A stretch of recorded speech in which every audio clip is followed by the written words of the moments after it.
Sanibona, ngaphambi singene kwivideo namuhla, ngithi angithathe lethuba ngibonge i-support nothandeni esikhombise lona lingaphezu kokucabanga kwethu. Siyacela niqhubeke nisisupport njalo ngokubuka amavideo ethu, ungakhohlwa ukukhomenta, ushare, ulike. Siyafisa ukuzwa umbono wakho. Sicela ke singene kwivideo namuhla. Samukelo Maseko sevela sirepotela ukuthi uNhlamulo Ndlela uremove uFloyd Shivambu kwi-WhatsApp group ye-MK Party.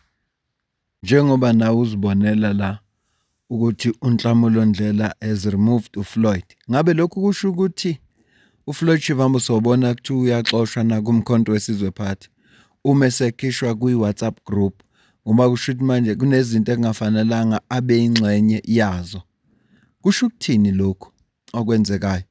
Ngizokucaphunela ke ezinye zezinto uFloyd ayishilo ezenza sizibuza ukuthi ngabe ngempela uzoxoshwa na kumkhonto wesizwe party, ngoba yena ngokwakhe uthe angeke aze resign kumkhonto wesizwe party. Ngaphambi kwasingene odabeni sicaphune ezinye zezinto eyishiwo uFloyd futhi kakhulukazi le ayisho ngoDuduzile.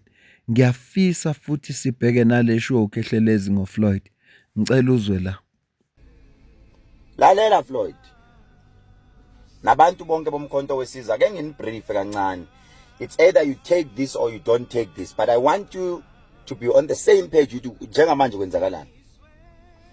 uFloyd uJulius Malema abakaze baxabana. uFloyd noMalema iEFF bayivula ndawonye, futhi they've been brothers for 30 years, namanje they are still brothers. Before kufika iMK, into kade hambi dominator phambili iEFF iyona esematheni trending on the news. Ithe mayifika iMK yayishaya phansi. They had to sit down bathatha ukuthi no, let's take an agreement ndoda, asiphume siyofuna abantu bethu. Masiyofuna abantu bethu, the only thing that we will do, kumele siyobafuna khona lapha kumkhonto wesizwe. These people bawo master kakhulu, obo VBS bawo master. Nake namsolo ngizwe ethi gadani uFloyd njengoba eza ngapha eKZN kunamabhenki ayovalo, ithala othala bayovalo. Ithala thina tesitoyito silitoyito lingavalo, uFloyd esengala. Uyabona, ngelinye ilanga kubalekile ukuthi mawukhuluma into yaziyo.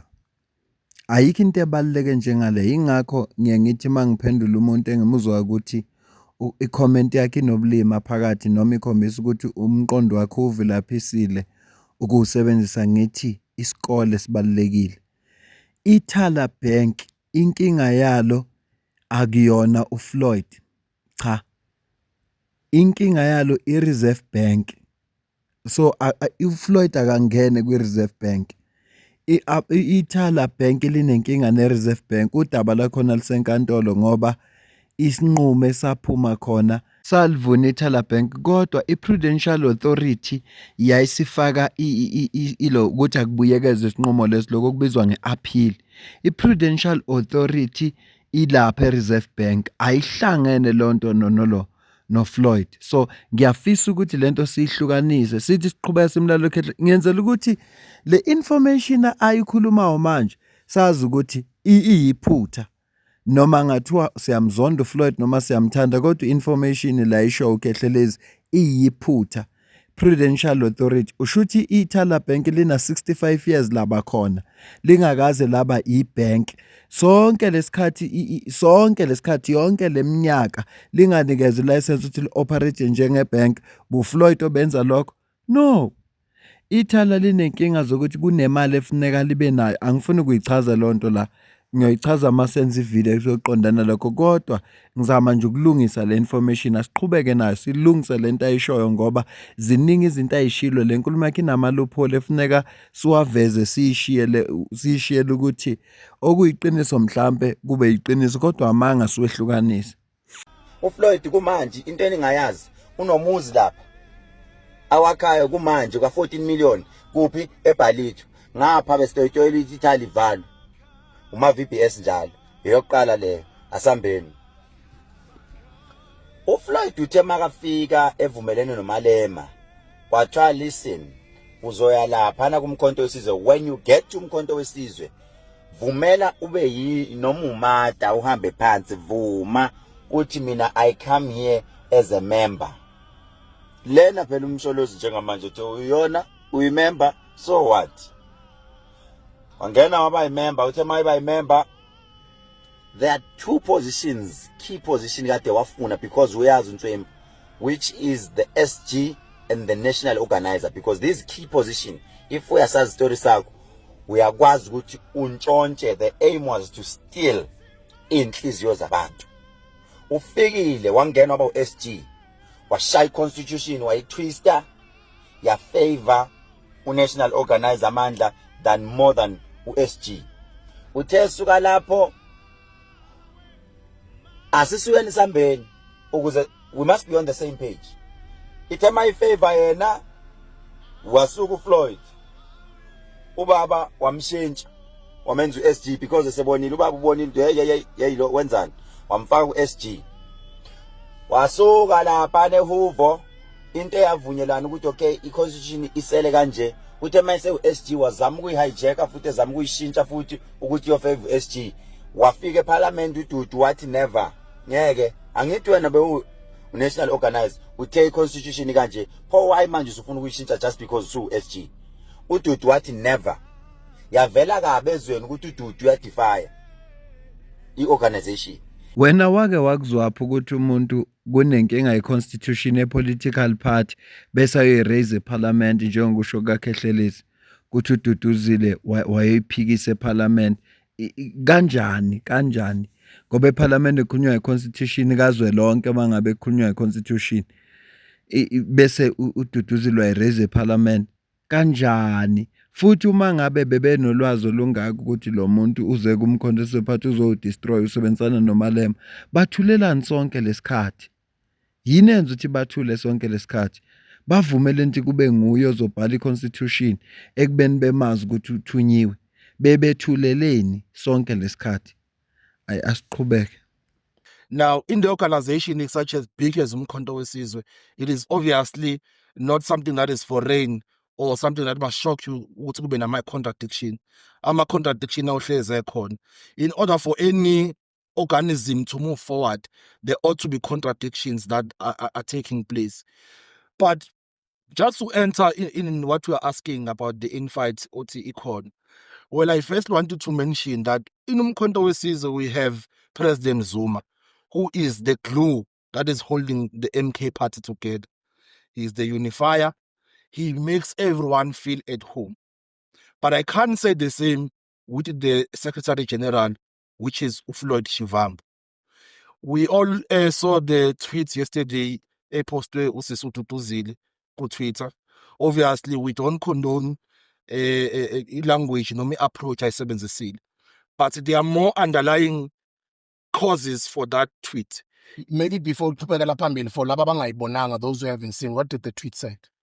It was numerous tweets where she said that she has heard the outcries of members on the ground, because many people have been sending her complaints about the Secretary General, hoping that she can do something, to intervene and resolve those issues. Manje kuyikhona khona kuyiqiniso ikona kuphi? uDuduzile walalela ama-members on the ground noma uDuduzile wayilwela i-constitution yomkhonto weSizwe party eyayisingasavuni manje u-national organizer yayisivuna uSG? Okuyikona okuyiqiniso ikona kuphi? Asiqhubeke sizwe ukuthi kuthiwani. Elwela iqiniso just because abaningi bebesaba uFloyd kum-approacha. uDudu wastand still wathi never. Walwa uDudu nabanye ama-MPLs balwile, members of parliament balwa bathi Floyd ngeke uyasixhaphaza. Usukile uFloyd TG kungana TG emkhontweni weSizwe. Uma VBS wenza dume ngazo, uma VBS wenza dume ngazo, uma VBS. Inhlangano yangena ezikweletini, yangena ezikweletini noma ebhukhela amahotele. Uma VBS efuna ama-penthouse in siyalwa njalo, sifuna inkululeko, abantu abazi. The aim uFloyd ayingenele emkhontweni weSizwe njengoba ningazi bantu bakithi eSouth Africa ma-commander, was to come and win inhliziyo zabantu, because yena noMalema they are in a mission. was to win inhliziyo yabantu. Umbuzo wami uthi ukuba uFloyd akashongo ukuthi uzo-address imedia kuzoba khona i-media briefing besoyizwa nini yonke lento esho uKhehlelezi wathulelani bathulelani noma kuthiwa bawutshelanga kumphakathi wayebengaya ngoba bebene-access yokuya kuJacob Zuma wayebengayanga kuye bamtshela ukuthi hey lo muntu ombekile usebenza nomalema ukuze bawise inhlangano bathulelani umbuzo wami loyo asidlulele phambili siza ukuthi uFloyd utheni ngesikhathi ebuzwa nangodaba likaDuduzile. And there are those who said that there's fundamental weaknesses with Mkhonto Wesizwe, that the organization seems to be run by a family and seems to be inconsistent on issues of discipline, seems to be directionless and sometimes takes conservative and reactionary positions. I say that part of the reasons why we joined Mkhonto Wesizwe, we could observe from far that we can't allow in South Africa a political organization that can become a tribalist and regional organization with such influence. Instead of throwing insults at MK, we have to play a role in contributing to its ideological character and politics and direction. And I think that we did successfully in terms of what happened. Now, these several observations about the organization of Mkhonto Wesizwe. Some are correct, some I will reserve my observations on because I can't abuse the fact that I occupied a very senior role and had access to almost every development that happens there. But those who want to hear my views privately, we can speak about that, but I'll never abuse the fact that there's a role that we played. I did that when I left the EFF, that I said I'll never speak bad about the EFF when I was MK. That you don't believe in. Never ever sacrifice principle on the altar of political convenience. It doesn't matter what happens. Like, it doesn't matter if that is going to break friendship and people that you have known the rest of your life, brotherhood and all of those things there. If principle is broken, you disassociate from it and decisively so. But in doing so, sometimes you must be considerate of some of the personal circumstances of some of the people that you're dealing with. So that is basically it, that you must never associate with unprincipled positions. You must always stick to principles as to how you deal with politics. These things of, yeah, I'm just there because I'm there for salary purposes and for income. What do? Go to leaders of the ANC on the corners and say, but what is this thing that they're doing? They'll tell you that that Ramaphosa is nonsense. That Ramaphosa is misleading us. But they won't tell him. Go to EFF people and they will tell you their own characterization of the leader of the organization and what is happening there. But they don't have the courage to tell him. Same in MK. And we can't have political culture like that. We must be able to, when you raise issues internally sharply, you don't have to go and gossip about it anyway. Now all the issues and concerns that I heard about MK, I raised internally. Even against all odds, there's an opportunity to raise an issue about wrongdoing, I would speak and clearly speak against the untouchables there. People who take drugs and tweet at night and insult us. And we'll confront them and say, what is this about? And that is basically how we deal with these issues in terms of what happens. We'll never tiptoe around anyone in terms of principles. Always protect principle on how we deal with these issues. Thank you very much. Hey, ngiyathemba nisayikhumbula le letter yayibhalwe ngomhla ka-8 February 2025 ibhalelwe uDuduzile Zuma lapho khona kwakunabantu abazwakalisa ukungenami kwabo ngoFloyd bathi Floyd must go.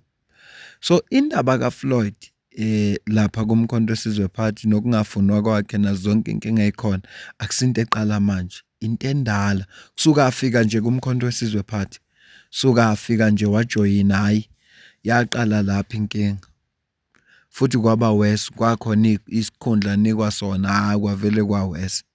Umbuzo wami uthi ngesenzo sikaNhlamulo Ndlela sokuthi amkhiphe uFloyd Shivambu kwi-WhatsApp group yomkhonto wesizwe party, ngabe lokho kusitshela ukuthi ngasa kusasa ekseni sesitshela ukuthi uFloyd Shivambu sexoshiwe kumkhonto wesizwe party? Ngokwakho ukucabanga usho ukuthini? Ngabe uFloyd lento ayenzile ube vele inhloso yakhe bekuwukuthi akhulume zonke lento ayikhulumele ngomkhonto wesizwe party ukuze ezoxoshwa ngoba yena engeke aze resign? Ngoba phela angakwenza lokho. Yazi ngibukile into eningi nanokuthi umkhonto wesizwe party ubeke engcupheni ngokuthi aveze ukuthi kunemali engango-7 million emisuswayo lapha abantu laba abaseduze kuka-president, ngoba ethi uma lonto ingasivele ku-IEC ngaba deregistered umkhonto wesizwe party. uFloyd angaba akakwenza ngalokhu ngamabomu ukuthi enza ukuthi i-IEC iqale ithi izoyi-investigate umkhonto wesizwe party? Kwenzakalani? Ngiyacela ukuzwa kuwe, kodwa-ke mina angifisi ukusho lutho, angifisi ukusho ukuthi ngicabangani. Bengithi angikwethulele nje nantu udaba lunje ngoba lunje, bese ngithi ngicela ukuzwa kuwe la ku-comment section. Ungazise ukuthi ukukhishwa kaFloyd ngabe lokho sekuyisayini yokuqala na yokuthi uyaxoshwa kumkhonto wesizwe party? Ngenzeka sivuke kusasa sizwe sekuthiwa akaseyona imember womkhonto wesizwe party na? Ngicela ukuzwa ngawe. Ngale kwalokho mina nawe sidibane kwivideo elandelayo. Ngiyabonga.